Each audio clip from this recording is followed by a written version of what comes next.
100 years ago, there was a man named John. Or was it 80 years ago?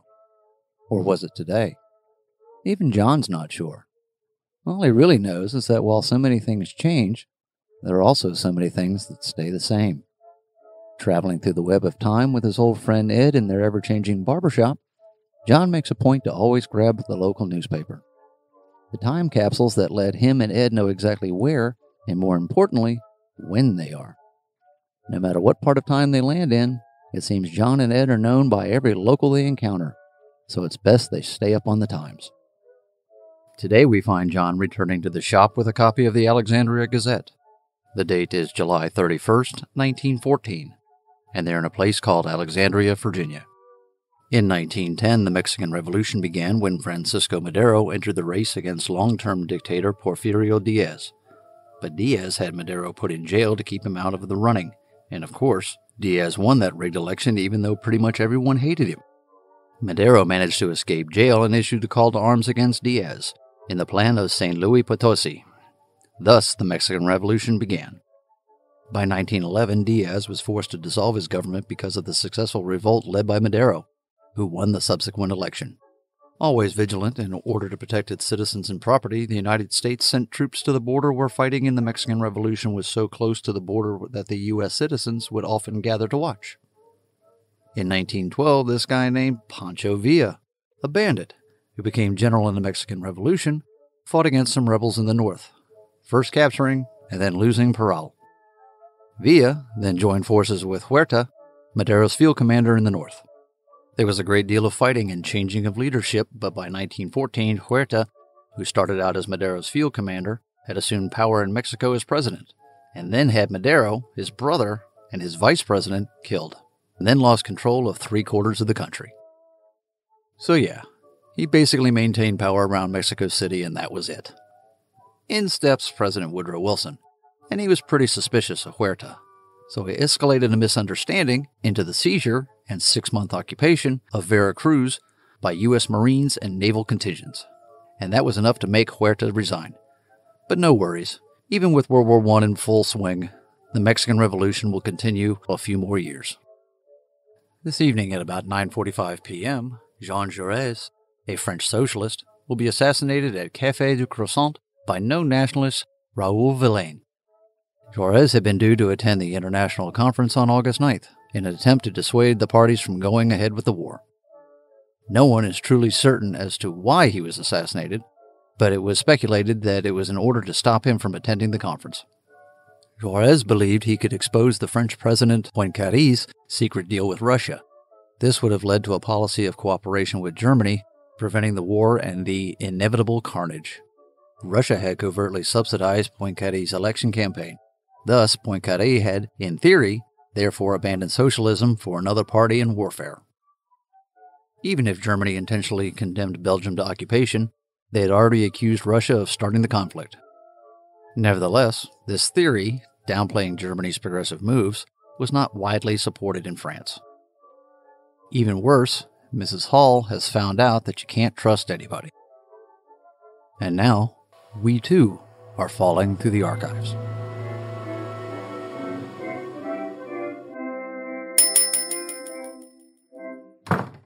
Oh, you got your wish, my friend. Still in Alexandria, and it's still 1914.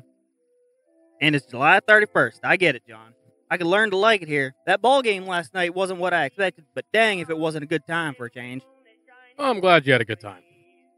I think those boiled peanuts messed me up, though. Told you not to eat the whole bag. I know you did, but I don't need to hear your I told you so crap at this moment. Thank you very much. All right, but I did tell you so. Now I don't want to hear about your belly aching either. Hold on. Just you let me get myself situated. All right. Do look a little green around the gills, though, huh? Need me to get you some ginger from the corner store for your belly before you get started? Maybe you'll share that paper and let me read it today. No, sir. I don't need any ginger, and I don't need you messing up our routine. Now it's Friday, July 31st, 1914. John, I already know what day it is. Uh-huh. I told you. I don't need you messing up our routine. So shush it. Now, let's see here. Europe awaiting call to arms. Kaiser William expected to declare war on Russia today? World is alarmed. Martial law proclaimed in Germany. Dispatches from Prussia and Austrian capitals censored. London, July 31st. Official. England is in momentary expectation of a formal declaration of war by Germany against Russia. Semi-official information shortly after 3 p.m. in Germany states that Germany has been officially declared in a state of war. The latest move places all railroads, telegraph lines, channels of communication, and transportation directly under the army. The German War Department's martial law has now superseded all civil authority throughout the empire, and while no formal announcement of the fact has yet been made to the powers, it is generally believed in London that the German mobilization is already secretly underway. Cable communication between Berlin and London has been seriously interfered with during the day, and all incoming dispatches bear evidence of the most rigid censorship. All inquiries from London newspapers and news agencies, the answers to which might in any way shed light on the international happenings in Germany, the movement of German troops or war vessels, have gone unanswered.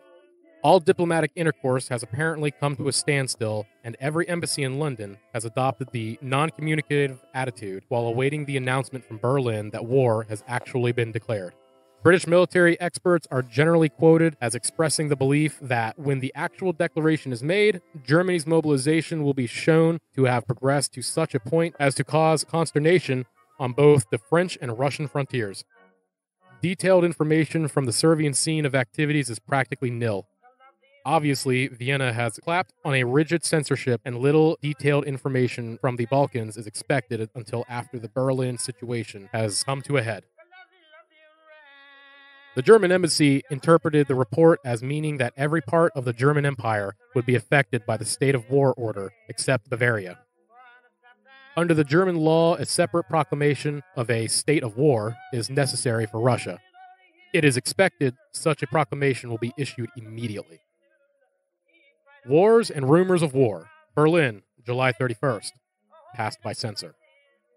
A series of explosions were heard on the Russian side of the Austro-Russian frontier at Miserably earlier today, and the Tsar's troops are reported to have blown up a big bridge over Vistula. Messages received here declare. The bridge reported to be blown up is an important one on the Vienna-Warsaw Railroad. Miserably is 116 miles southeast of Breslau and about 30 miles east of Krakow and Galicia. Berlin, July 31. Passed by censor. Prices on food imported from Russia doubled today. Potatoes are unobtainable. There was no London mail today.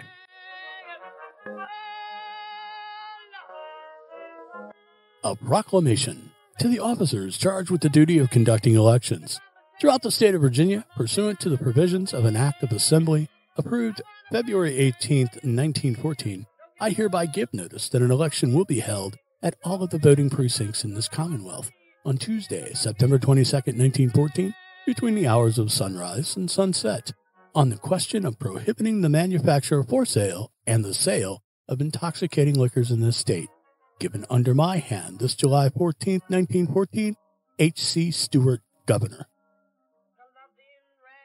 Correct your system with Liver Searcher tablets.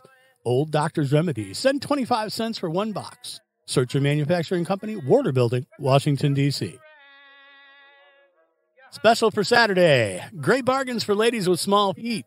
Black suede pumps worth $3.50 for 95 cents. Patent leather pumps worth $3.50 for 95 cents. Patent leather Oxfords worth $3.50 for 95 cents.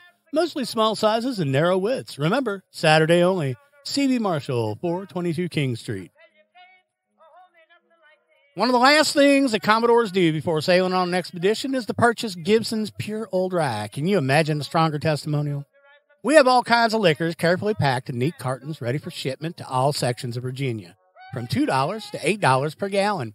Have on hand Gibson's XX, XXX, Quadruple X, and Pure Old Rye, Old Cabinet, and Monogram. Also, Baker and Thompson's whiskeys, to which we invite your attention. Should you feel disposed to send us an order, we know you'll be satisfied with the results. Soliciting your trade, we are yours, respectfully, W.A. Johnson & Company. For rent, apartments, 4-room and bath, hot water heat, $18 a month with heat, water, and janitor service included.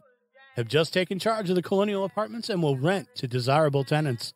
All in good repair, high ceiling, comfortable rooms, separate laundry and basement. See Slaymaker Schneider Corporation, 612 King Street.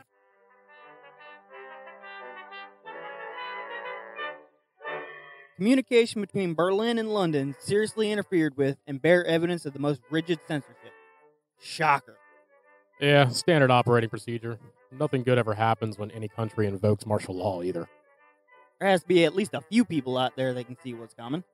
You and I both know people from every time prefer to keep their heads buried and pretend that everything is just dandy. So even if the whole of them know, they won't admit it. Oh. But when it affects their money, maybe they'll start getting it. Listen to this. Serious state of money markets. While excitement is on, world dumps shares into this country. Exchanges close. Suspension of business on London, Chicago, Philadelphia, New York, and Boston exchanges. New York, July 31st. Facing the enormous task of absorbing all of the world's stock business, the New York Stock Exchange decided to close today. The Board of Governors held that unloading of securities might result in depressing prices to a panicky figure. The Consolidated Stock Exchange also closed shortly after opening today. It took its cue from the action of the New York Stock Exchange. The Board of Governors felt that it was inadvisable to subject the market here, which, despite the flood of selling orders, has been maintained a relatively strong position to the veritable avalanche of selling orders from all over the world.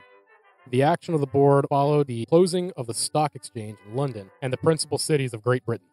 The exchange yesterday was only the first-class exchange in the world open and doing an unlimited business.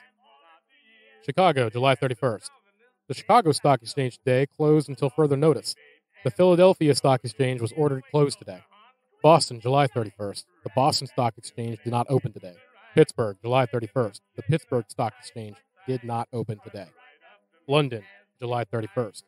The committee today decided to close the stock exchange until further notice on the account of the international war crisis. This is the first instance in modern times when the London Exchange has suspended all business. So they closed the market. They do that every weekend and holiday. That's not going to wake anybody up. You're right. They're proving it right here. War will have no effect in Alexandria. That the threatened worldwide war and the consequent tightening of the money market in the United States will have no effect in Alexandria was the unanimous opinion of the people well versed within the financial affairs of the community today. While there may be some considerable withdrawal funds now on deposit with the banks for the purpose of buying bonds and stocks at low prices at which they are now selling it will not cause any noticeable effect upon the local money market. It is generally conceded that things in Alexandria are on an unusually sound basis. There have been no signs of overdevelopment, and all of the business concerns of the city have been very conservative during the past year, not incurring expenditures beyond those absolutely necessary. The affairs of the few weak companies which have been placed in the hands of receivers have practically been settled up without the loss to anyone in Alexandria. Few cities in the country can wait with such complacency and commencement of a war that will shake the world, or a financial situation at home that may present some widespread difficulties, as can Alexandria. Oh yeah, I'm sure those people well versed with the financial affairs of Alexandria will hold that line of reasoning as long as humanly possible. An unusually sound basis, they say, as if they can't change in a minute. Well, at least they know that not everyone will have it so easy. Pretty sure no one's going to have it easy at all. Ha! Here we go. Women's Council is surprised. Prosecution brings witness to refute evidence of Miss Wood. Creates sensation. Richmond man swears Hall's revolver was fully loaded 1 week before Louisa tragedy. Louisa Courthouse, Virginia, July 31st. Miss Mamie Rawson, schoolteacher, who was living in the Hall home on the night of the murder, testified yesterday that when she was on her way to the grand jury room in May, Miss Hall stopped her and said, "Don't say anything in there that could give me away." Miss Rawson was one of the first persons to reach Victor Hall's side after he was shot. The prosecution scored heavily with her testimony, and it is believed that her sensational evidence will lead to the revealing of the whole true story as to how Hall met his death and what happened in the Hall home immediately after the murder. Testimony tending to prove that the revolver with one empty shell under his hammer, found in Victor Hall's home after he was shot to death, was fully loaded 1 week before the murder, was offered by the state yesterday at the trial of the slain man's widow for her life. Charles Johnson of Richmond, cousin of Miss Essie Wood, who resided in the home of the Halls on the night of the killing, swore he examined the revolver on April 6th and was not only warned that it was fully loaded, but made an examination of the revolver and found every chamber loaded.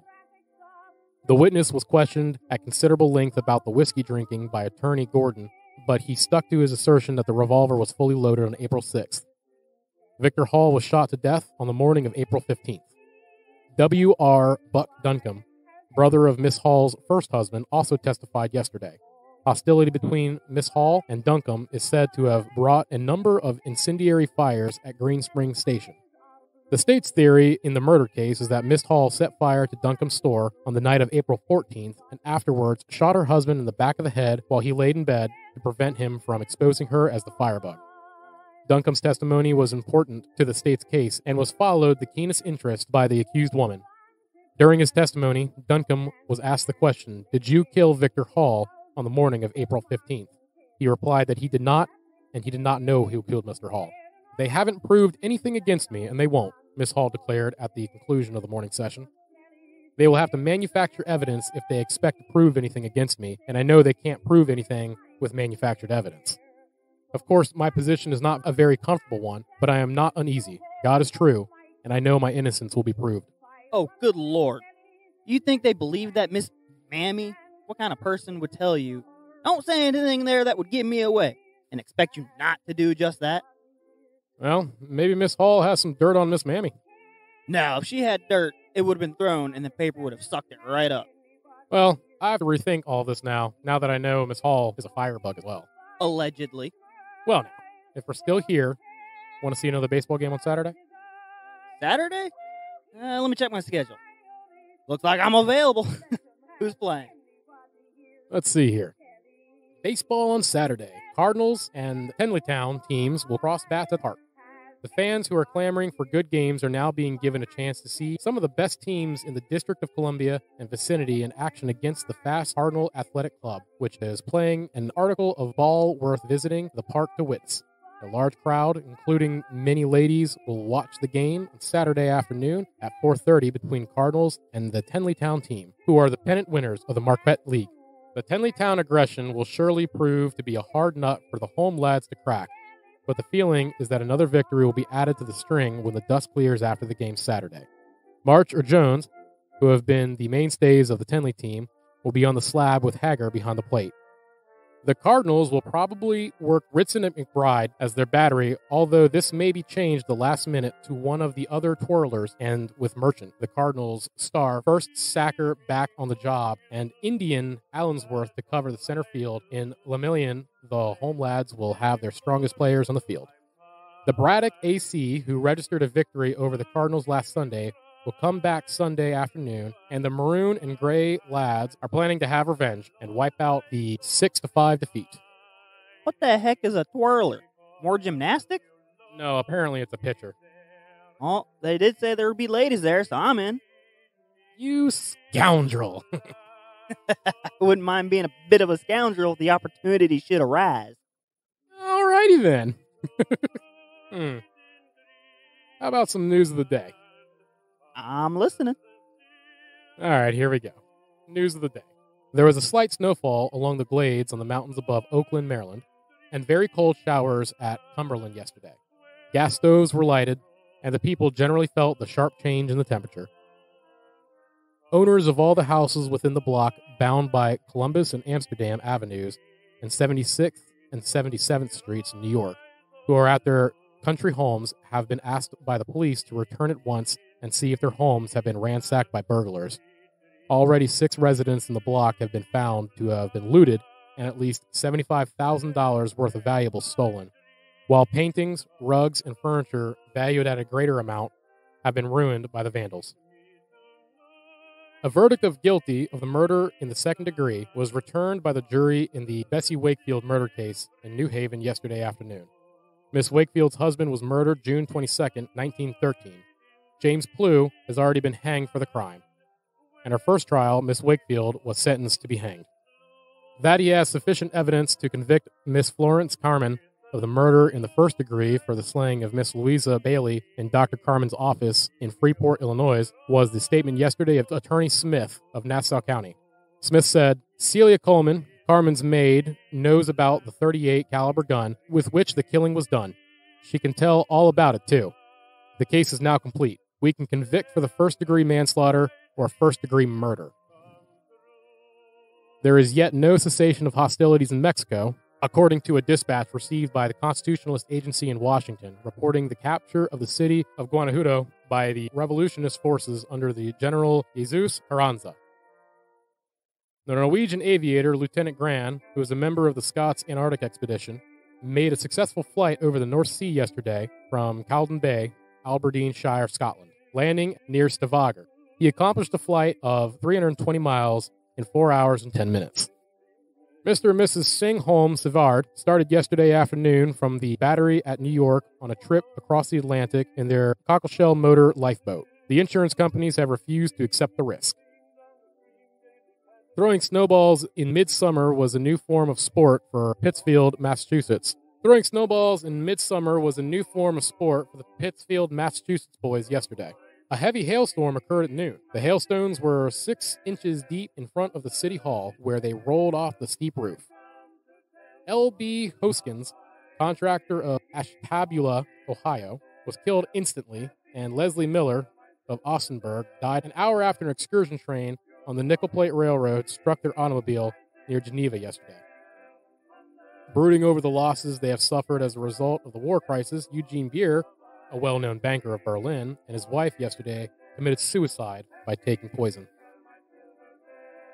Drowning of more than 3,000 persons and property losses of $4 million resulting from a great flood sweeping through the 29 districts in the province of Kuwatong, China, are reported in consular advisories to the State Department of Canton. 8 million persons are in want, the report added. Crops have been destroyed and the country is still underwater.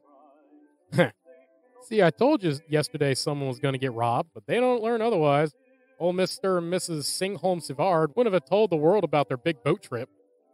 Dang, John. You just love being right a little too much. I'm thinking you might be the vandal.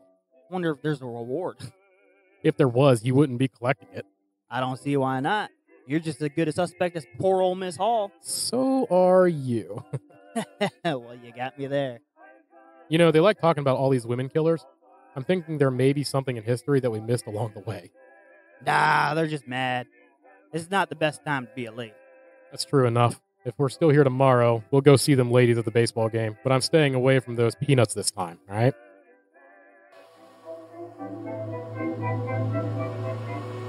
There isn't a single day that's the same old in the world. Everything is changing. Just take a look at Bessie Wakefield, a 24-year-old mother of 2 children, who had become the first woman convicted of first-degree murder in Connecticut for the death of her husband, William Wakefield, whose body was discovered in the woods near Cheshire, Connecticut, on June 28, 1913. William had been shot, stabbed multiple times, and strangled with a pair of shoelaces. Within a few days, Bessie and a local farmhand named James Plew were arrested for the crime. They tried to make the murder look like a suicide and failed miserably. The state's case against them claimed that Plew had killed William, and that Bessie had conspired with Plew, even encouraged him to kill her husband. Also, the two of them could be together. That made her an accessory to the crime. Plew pled guilty, but Bessie Wakefield denied any involvement in or knowledge of the murder of her husband. Nevertheless, despite her denials, Wakefield was found guilty and sentenced to hang. Later on, the suffragette movement will take on the fight to free poor old Bessie. But that's a story for another time. There's a world war starting. Will John and Ed stick around, or is it time for them to fall a bit further through time? Guess we'll have to wait and see. Join me again in a few days when we look in on John and Ed again as they continue falling through the archives.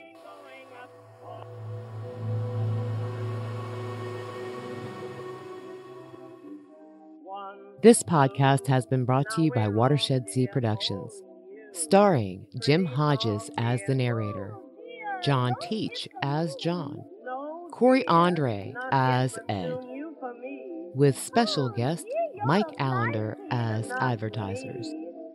Music is from 1910 and 1911 and in the public domain. In order, they are Child's Festival by the Indestructible Bohemian Orchestra, By the Light of the Silvery Moon by Billy Murray and Hayden Quartet. That Lovin' Rag by Sophie Tucker. The Cuban Nola Glide by Arthur Collins and Byron Harlan. Has Anybody Seen Kelly by Nora Bays. Meet Me Tonight in Dreamland by Henry Burr. Silver Bell by the Peerless Quartet. And Come Josephine in My Flying Machine by Ada Jones and the American Quartet. Sound design done by Hayden Hodges. The newspaper articles read on the show are actual written accounts of the time period and can be found in the Library of Congress under Chronicling America. If you would like to help support the show, you can by sharing our show with your friends. Follow and leave us a review on iTunes or wherever you listen. And check us out at Patreon at The Falling Archivist, where you'll find exclusive content and merchandise. In all honesty, it takes a lot to keep the show going, and we truly appreciate all the help we can get. Always pay attention to where and when you are, or you too may find yourself falling through the archives.